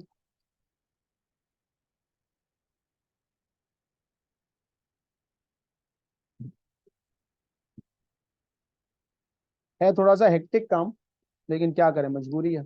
हमारे पास फाइनेंशियल कैलकुलेटर तो होता नहीं एग्जाम में कि हम, इसका एक बटन दिया हुआ होता है फाइनेंशियल कैलकुलेटर में, वो दबाएं और आंसर निकल आए। तो हमें तो हाथ से ही कैलकुलेट करना पड़ेगा मैनुअली। एक्सेल भी हमारे पास नहीं है, वरना एक्सेल के ऊपर भी 2 मिनट में ये फॉर्मूला लगा के एनपीवी का निकाला जा सकता है। तो हमारे पास एनपीवी आ गई, नेट प्रेजेंट वैल्यू 3.454। अभी कुछ भी नहीं निकला, अभी काम अधूरा है। अभी हम इंटरनल रेट ऑफ रिटर्न निकाल रहे हैं, लेकिन अभी काम आधा हुआ है। हमने एक डिस्काउंट फैक्टर अपनी मर्जी से चूज किया, उस डिस्काउंट फैक्टर ने हमें एनपीवी निकाल के दी, प्रेजेंट वैल्यू निकाल के दी पॉजिटिव। ऐसा भी तो हो सकता था हम कोई डिस्काउंट फैक्टर लेते और वो हमें वैल्यू निकाल के दे देता नेगेटिव। ये भी तो हो सकता था पहले गो में, कुछ भी हो सकता है, एनीथिंग कैन बी पॉसिबल, ठीक है। लेकिन हमारा आंसर क्या आया? हमारा आंसर आया पॉजिटिव। अब हम एक काम करते हैं, काम ये करते हैं कि हम एक ऐसा डिस्काउंट फैक्टर चूज करते हैं जिसके ऊपर आंसर आ जाए नेगेटिव। अब वो कैसे चूज करें? डिस्काउंट फैक्टर बढ़ाऊं, कम करूं, तुक्का मारूं? तो मैं कहता हूं चलो तुक्का मारते हैं। डिस्काउंट फैक्टर का रूल क्या है? डिस्काउंट फैक्टर जितना, डिस्काउंट रेट का रूल क्या है? डिस्काउंट रेट जितना बढ़ता है, प्रेजेंट वैल्यू उतनी गिरती है, इनवर्स रिलेशनशिप। तो मैंने कहा लेट्स ट्राई 10%। 10% पे ट्राई करते हैं, प्रेजेंट वैल्यू क्या आएगी दोबारा। तो डिस्काउंट फैक्टर क्या हो गया? 1.909, 0.826, 0.751, 0.683, 621, 621, ये डिस्काउंट फैक्टर 10% पे आ गए। अब मैंने कैश फ्लोज को इससे मल्टीप्लाई करना शुरू किया पीवी निकालने के लिए। दोबारा 5.454, 4.956। एक दफा आसानी के साथ प्रॉपर तरीके से समझ लेंगे, बहुत काम आने वाली कैलकुलेशन है पेपर में। अच्छा जी, नेक्स्ट हो गया हमारे पास 0.683, 4.098। उसके बाद हो गया हमारे पास 0.621, 3.726, 3.726। 102 को हमने मल्टीप्लाई कर दिया सेम फैक्टर से, 63.34। अब इसकी प्रेजेंट वैल्यू दोबारा कैलकुलेट कर, नेट ऑफ कर लेते, होपफुली हमारी नेगेटिव जो वैल्यू हमें चाहिए वो आ जाएगी।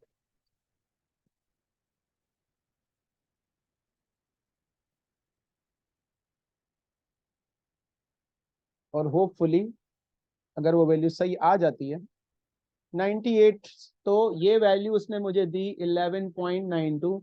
अप्रोक्सीमेशन है तो थोड़ा सा प्लस माइनस चलेगा। ये देखें क्या किया मैंने, एक टेबल बनाया, उस पे सारे ईयर्स लिए, कैश फ्लोज लिए, अपनी तरफ से एक डिस्काउंट फैक्टर चूज किया, प्रेजेंट वैल्यू निकाली।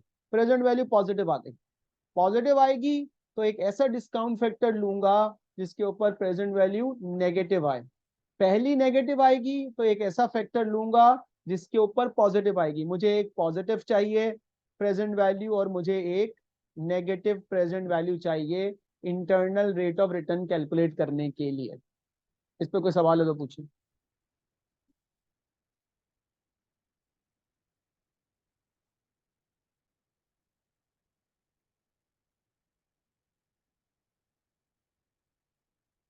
अब दो रेट दिए हुए, एक 6% है और एक 10% है, और दो प्रेजेंट वैल्यू है, एक पॉजिटिव और एक नेगेटिव। ठीक है, अब हम निकालेंगे internal rate of return. Internal rate of return called IRR। Internal rate of return का एक फॉर्मूला होता है, इस फॉर्मूला को भी कई तरीके से मैं लिख सकता हूं। ठीक है, फॉर्मूला होता है A% plus capital A minus B multiply by B minus A%। अब इसके अंदर आप एल और एच को भी इस्तेमाल कर सकते हैं, कुछ भी इस्तेमाल कर सकते हैं, कॉन्सेप्ट समझे। यहां पर जो ये A% है ना, ये है discount rate at which NPV is positive. B% क्या है, discount rate at which NPV is negative. A क्या है, कैपिटल पॉजिटिव NPV। बी क्या है, नेगेटिव NPV। तो IRR निकालने के लिए मुझे क्या चाहिए, मुझे दो NPVs चाहिए थी, पॉजिटिव नेगेटिव दो रेट्स चाहिए थे। उसको लेकर मैं एक फॉर्मूला लगा रहा हूं IRR निकालने का, लेट्स अप्लाई। अभी मुझे पता लग जाएगा कि मेरा इंटरनल रेट ऑफ रिटर्न क्या है। हमारे केस में डिस्काउंट रेट A% बनता है 6%।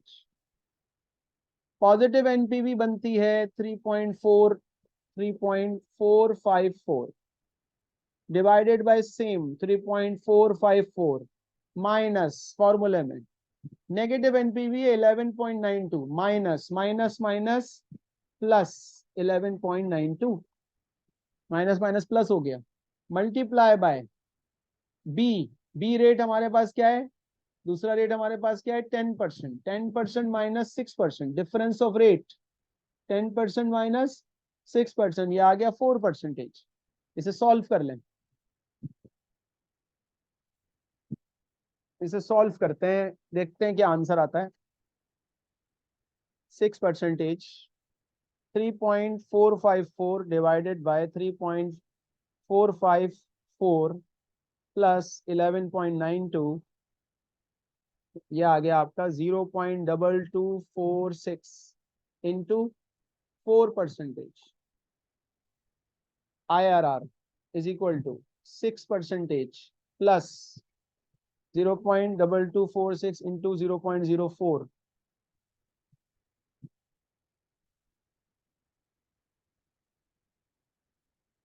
अच्छा जी,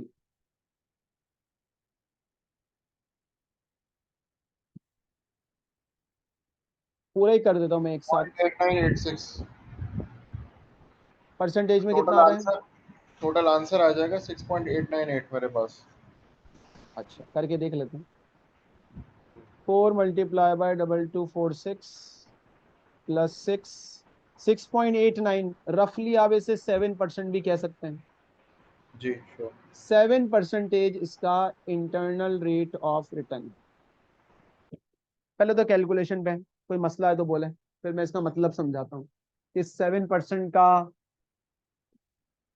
क्या मतलब,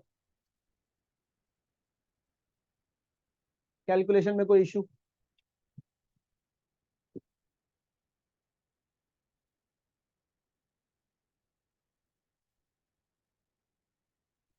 देखें, एक इन्वेस्टर ने आज एक डेट सर्टिफिकेट खरीदा, रिडीमेबल डेट खरीदा 98 में।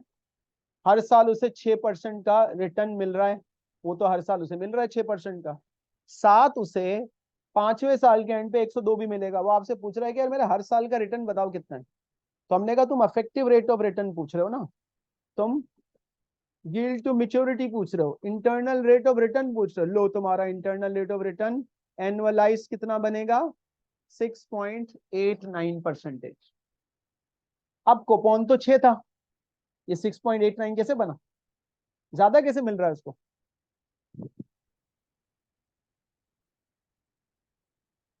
ये ज्यादा कैसे हुआ?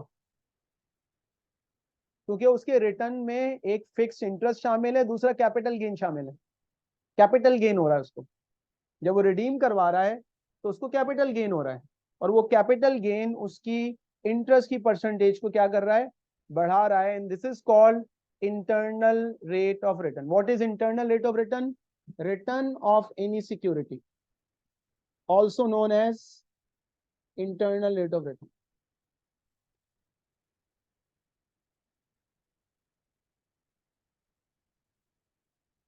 अच्छा, लोगों को इंटरनल रेट ऑफ रिटर्न ये बताया जाता है कि IRR is the discount rate at which net present value is 0, ये बताया जाता है।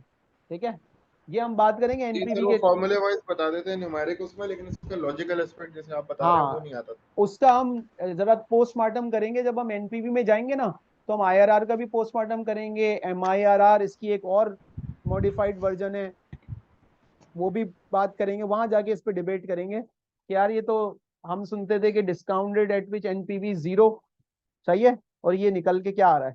अभी फिलहाल हम इसको इतना छेड़ नहीं रहे। यहाँ पर हमारा टारगेट था क्या निकालना? यहाँ टारगेट था रिडीमेबल डेट की कॉस्ट ऑफ डेट निकालना। लेकिन हमने कॉस्ट ऑफ डेट तो नहीं निकाली, हमने क्या निकाला? हमने इन्वेस्टर का रिटर्न निकाल लिया, विच इज 7%। तो क्या कॉस्ट ऑफ डेट भी 7% होगी? क्या कॉस्ट ऑफ डेट भी 7% होगी? यस। अगर टैक्स नहीं दिया हुआ तो कॉस्ट ऑफ डेट क्या होगी? सेम। सर ये क्वेश्चन है मेरा। कॉस्ट ऑफ डेट इस एग्जांपल में क्या होगी? 7, क्योंकि टैक्स नहीं दिया हुआ। हाँ, अगर टैक्स दिया हुआ होता ना तो कॉस्ट ऑफ डेट 7% नहीं आती, बल्कि 7% से कम आनी चाहिए, क्योंकि डेट क्या होता है? आफ्टर टैक्स होता है। जी जी, पूछे सवाल। सर क्वेश्चन मेरा ये है कि जैसे जिस तरह से आपने समझाया, अगर हम बात को रिफ्रेश करते हैं, उसको फॉर्मूले के शेप में लेकर आते हैं, तो IRR is equal to interest cost plus capital gain. जी बिल्कुल। कोई भी इन्वेस्टर, चाहे वो शेयर होल्डर हो, ठीक है, शेयर होल्डर का भी एनुअल रिटर्न कैसे निकलता है? Dividend plus capital gain. Loan provider का कैसे निकलता है? Interest plus capital gain. और ये बात ध्यान में रखें, कैपिटल गेन उसी सूरत में होगा जब वो ट्रेडेबल सिक्योरिटी होगी। नॉर्मली अगर वो नॉन ट्रेडेबल सिक्योरिटी होगी तो नॉर्मली गेन नहीं आएगा, आ सकता है लेकिन नॉर्मली नहीं आएगा।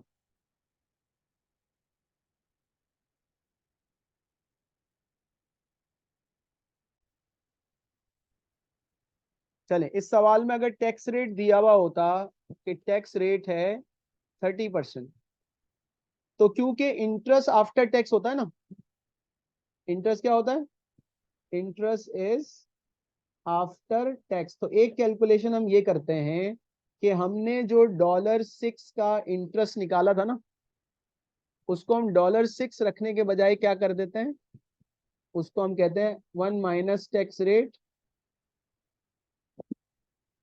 4.2। अगर मैं 6 की जगह, इस 6 की जगह में 4.2 रख दूं, तो अब डायरेक्टली जो मुझे आंसर मिलेगा वो इन्वेस्टर का रिटर्न नहीं होगा, कॉस्ट ऑफ डेट निकलेगी। इस समय क्या बात पता लगी, इस समय एक बात पता लगी कि अगर कभी आपसे पूछे इन्वेस्टर का रिटर्न बताओ, तो मैं टैक्स माइनस नहीं करूंगा, और कहे कॉस्ट ऑफ डेट बताओ, तो मैं इंटरेस्ट को हमेशा क्या करूंगा, आफ्टर टैक्स करूंगा, क्योंकि इन्वेस्टर को जो रिटर्न मिल रहा है उसका टैक्स देना उसकी अपनी रिस्पॉन्सिबिलिटी है, वो खुद पे करेगा वॉट एवर बाद में जिसको देना है, हम उसके में से टैक्स नहीं निकाल रहे। लेकिन जब कंपनी दे रही है तो हम उसके इंटरेस्ट को टैक्स डिडक्टेबल बना रहे हैं, तो आफ्टर टैक्स बनेगा। ये बात ध्यान में रखनी है, क्योंकि हमसे एग्जाम में, हमारे सिलेबस में एग्जाम में इन्वेस्टर का यील्ड भी पूछा जाएगा, कंपनी की कॉस्ट ऑफ डेट भी पूछी जा सकती है। तो स्टूडेंट इसमें कंफ्यूज हो जाते हैं, कहते समझ नहीं आता है, कभी आप टैक्स माइनस कर देते हैं, कभी आप माइनस नहीं कर देते, आप करना क्या चाह रहे हैं। मैंने कहा भाई आप पर्सपेक्टिव देखो, मैं किस पर्सपेक्टिव से कैलकुलेशन कर रहा हूँ।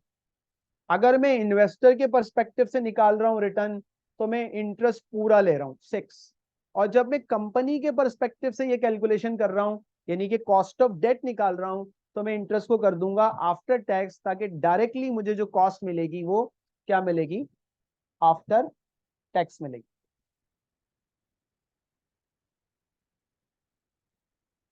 अब एक काम आप लोग क्या कर सकते हैं, एक काम ये कर सकते हैं, ये जो एग्जाम्पल मैंने करवाई है ना, इस एग्जाम्पल को सॉल्व करें खुद, और इसमें 6 की जगह रख दें आफ्टर टैक्स, यानी कि 4.2, दोबारा कैलकुलेट करें फाइनल सब कुछ, और उसके बाद फाइनली आंसर निकालिएगा कि कॉस्ट ऑफ डेट क्या आती है। नेक्स्ट हमारी डिस्कशन है कि अगर एक कंपनी कन्वर्टेबल डेट इशू करती है तो क्या होगा, उसका एक्सक्यूज मी सर, क्वेश्चन है। दोबारा बोले। सर एक क्वेश्चन है मेरा। जी बोले। सर जैसे हमने पीछे पढ़ा, redeemable, cost of capital, cost of death निकाली, और इररिडीमेबल के रिडीमेबल की फार्मूला ये था कि इंटरेस्ट ओवर मार्केट वैल्यू, जी बिल्कुल। वो कॉस्ट निकल आती है। तो सर इररिडीमेबल में भी यही अप्लाई होगा, मींस के ये जो सारी कैलकुलेशन की है हमने सर, ये इंटरेस्ट ओवर मार्केट वैल्यू अगर हम वो यूज कर सकते हैं, नहीं कर इंटरेस्ट सकते, इनटू, नहीं कर सकते। सर ये वो क्यों? इसलिए कि उसके अंदर सबसे बड़ा जो एक एलिमेंट मिसिंग है इररिडीमेबल में, सबसे बड़ा जो एलिमेंट मिसिंग है वो है कि वो तो रिडीम ही नहीं होता, तो उसकी तो रिडम्पशन वैल्यू नहीं होती।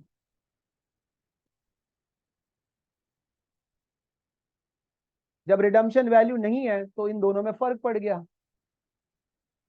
और वहां पर ये जरूरी नहीं है, इररिडीमेबल में जब मेच्योरिटी नहीं होती तो आप मेच्योरिटी तक उसको होल्ड क्यों करेंगे। आज मैंने खरीदा, 2 दिन के बाद मैं बेच दूंगा, 1 दिन के बाद, 3 दिन के बाद, 10 दिन के बाद, जब चाहे बेच सकता हूँ। ठीक है, इसलिए मैंने उसमें क्या किया, interest on market value of investment, तो मेरा रिटर्न आ गया। बराबर नहीं हो सकते, दोनों अलग है। Thank you. कैश फ्लोज का फर्क है ना, किसी भी चीज सर की ये अगर कैपिटल आपको। गेन तो उसमें भी होगा, हाँ कैपिटल गेन का, जी जो कैपिटल गेन का जो पार्ट है वो उसमें भी होगा, हाँ, आपका कैपिटल गेन उस पर भी होगा। Redeemable debt. बिल्कुल, जी जब आप बेचेंगे तब होगा, उसका मेच्योरिटी से ताल्लुक नहीं है। जी देखिए मार्केट में जब आप चले गए ना, जब आप किसी मार्केट में घुस गए, तो कैपिटल गेन भी होगा और लॉस भी होगा। सिर्फ कैपिटल गेन नहीं होता, मार्केट में कैपिटल गेन भी हो सकता है और कैपिटल लॉस भी होता है। शेयर्स के ऊपर तो लॉस होने के बहुत चांसेस होते हैं, डेट के ऊपर लॉस होने के चांसेस तकरीबन समझ ले ना होने के बराबर होते हैं, सर्टेनिटी बहुत होती है उसके अंदर। तो पॉसिबल तो है, दोनों पॉसिबल है।